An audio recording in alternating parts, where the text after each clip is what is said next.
nangyari nang makaraan ang may mga 8 araw pagkatapos ng mga pananalitang ito na isinama niya si Pedro at si Juan at si Santiago at umahon sa bundok upang manalangin. At samantalang siya'y nananalangin, ay nagbago ang anyo ng kanyang mukha at ang kanyang damit ay pumuti at nakasisilaw. At narito, 2 lalaki ay nakikipag-usap sa kanya na ang mga ito'y si Moises at si Elias, na napakitang may kaluwalhatian at nangag-uusapan ng tungkol sa kanyang pagkamatay na malapit niyang ganapin sa Jerusalem. Si Pedro nga at ang kanyang mga kasamahan ay nangag-aantok. Datapwat nang sila'y magising na totoo, ay nakita nila ang kanyang kaluwalhatian at ang 2 lalaking nangakatayong kasama niya. At nangyari, samantalang sila'y nagsisihiwalay sa kanya, ay sinabi ni Pedro kay Jesus, "Guro, mabuti sa atin ang tayo'y dumito at magsigawa tayo ng 3 dampa, isa ang sa iyo, at isa ang kay Moises, at isa ang kay Elias," na hindi nalalaman ang kanyang sinasabi. At samantalang sinasabi niya ang mga bagay na ito, ay dumating ang isang alapaap, at sila'y naliliman, at sila'y nangatakot nang sila'y makapasok sa alapaap. At may tinig na nanggaling sa alapaap na nagsasabi, "Ito ang aking anak, ang aking hirang, siya ang inyong pakinggan." At nang dumating ang tinig, si Jesus ay nasumpungang nag-iisa, at sila'y di nagsisiimik. At ng mga araw na yaoy, hindi nila sinabi kanino mang tao ang alinman sa mga bagay na kanilang nakita. At nangyari ng kinabukasan, ng pagbaba nila mula sa bundok, ay sinalubong siya ng lubhang maraming tao. At narito, isang lalaki sa karamihan ay sumigaw na nagsasabi, "Guro, ipinamamanhik ko sa iyo na iyong tingnan ang aking anak na lalaki, sapagkat siya'y aking bugtong na anak." At narito, inaalihan siya ng isang espiritu, at siya'y biglang nagsisisigaw, at siya'y nililiglig na pinabubula ang bibig, at bahagya ng siya'y hiwalayan, na siya'y totoong pinasasakitan. At ipinamanhik ko sa iyong mga alagad na palabasin siya, at hindi nila magawa. At sumagot si Jesus at nagsabi, "O lahing walang pananampalataya at taksil, hanggang kailan makikisama ako sa inyo at magtitiis sa inyo? Dalhin mo rito ang anak mo." At samantalang siya'y lumalapit, ay ibinuwal siya ng demonyo at pinapangatal na mainam. Datapwat pinagwikaan ni Jesus ang karumal-dumal na espiritu at pinagaling ang bata, at isinauli siya sa kanyang ama. At nangagtaka silang lahat sa karangalan ng Diyos. Datapwat samantalang ang lahat ay nagsisipang gilalas sa lahat ng mga bagay na kanyang ginagawa, ay sinabi niya sa kanyang mga alagad, "Manuot sa inyong mga tainga ang mga salitang ito, sapagkat ang anak ng tao ay ibibigay sa mga kamay ng mga tao."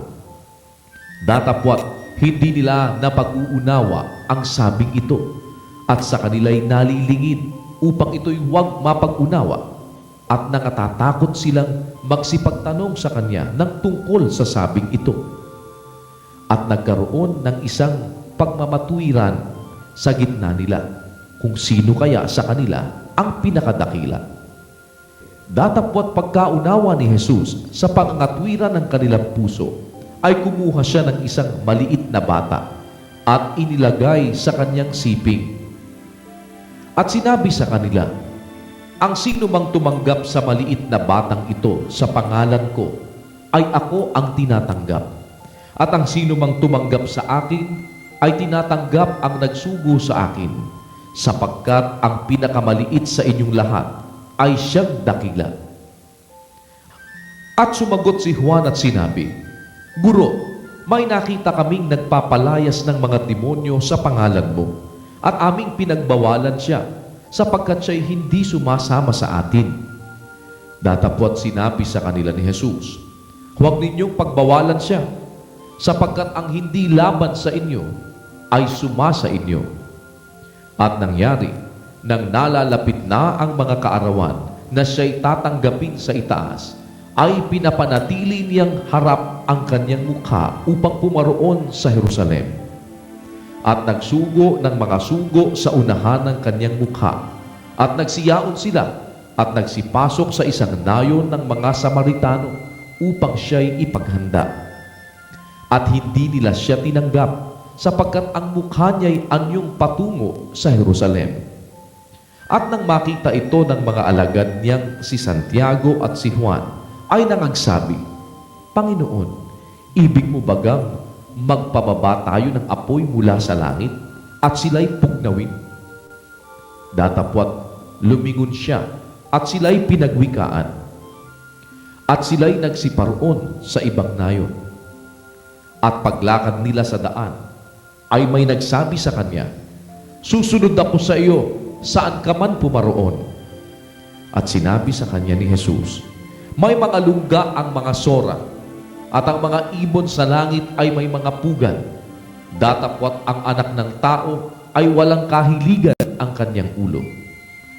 At sinabi niya sa iba, sumunod ka sa akin.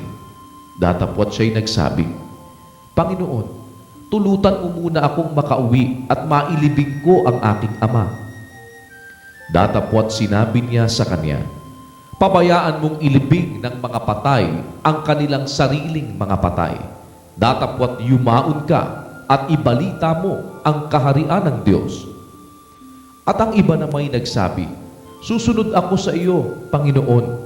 Datapwat pabayaan mo akong magpaalam muna sa mga kasangbahay ko.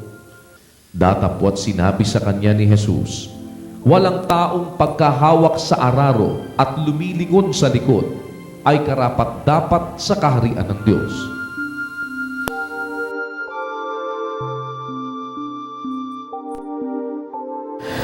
Maging sa sulat din po ng apostol na si Pablo, nang isulat niya ang kanyang sulat dito po sa mga Ebreo, sulat niya sa mga Ebreo, sinabi niya sa 4 at 12 na ang salita ng Diyos ay buhay at mabisa at matalas kaysa alinmang tabak, na may 2 talim at bumabaon hanggang sa paghihiwalay ng kaluluwa at espiritu, ng mga kasukasuan at ng utak, at madaling kumikilala ng mga pag-iisip at mga haka ng puso.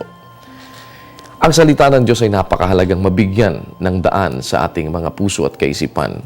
Kaya po kami ay nag-aanyaya sa inyo tuwing sumasapit ang alas 8 ng gabi na samahan kami sa pagbabasa ng mga talata nito.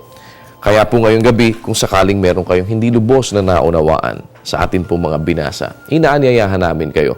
Maaari po kayo magtanong sa palatuntunang Ang Dating Daan at sa palatuntunang Itanong Mo kay Soriano sa pangunguna po ni Brother Eli Soriano. Nang sa ganun ay mapag-aralan natin yung mga katwiran na ating nababasa at magkaroon ito ng liwanag sa ating mga kaisipan. Dahil lagi nating tatandaan, mapalad ang bumabasa.